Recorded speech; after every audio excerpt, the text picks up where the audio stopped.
มื้อนี้ได้มีโอกาสขึ้นมะพร้าวก็เลยว่าจัดลงมาซองแสงเนาะทุกคนเอามาผ่ากินหนามมัน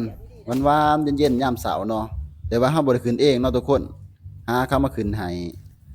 คันถ้าเฮาขึ้นเองนี่คือสิบ่ได้กินแล้วแหละตอนนี้มะพร้าวกำลังย้อนลงมาแต่เทิงเนาะทุกคนเอากระถาหับเอาอยู่ลุมตอนย้อนลงมานี่ก็ลุ้นว่าเสือสิขาดหรือบ่ขาดเนาะคันว่าเสือขาดนี่ตกลงมานี่บ่เหลือเลยทุกคนแตกหมดแล้วแหละเพราะว่ามะพร้าวมันบ่ทันแก่ปานใดเนื้อมะพร้าวซีนมะพร้าวกำลังเป็นวุ้นเลยทุกคนบ่ได้กินแซ่บส่ำนี้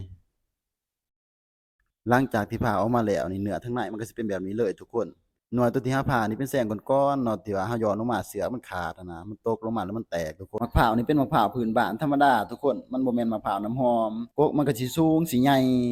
หมากมันก็สิใหญ่กว่ามะพร้าวน้ำหอมเนาะมะพร้าวนี่มันเปลือกบางบ้างเปลือกนี่แต่ว่าโป้ใหญ่อืมโป้ใหญ่อะไรกับโป้แต่ว่าเปลือกนี่บ้าง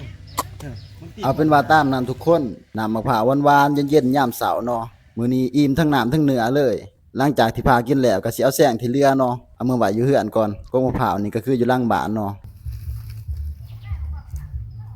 นักขนาด สิไปหน่วยเพิ่นได้นี่นี่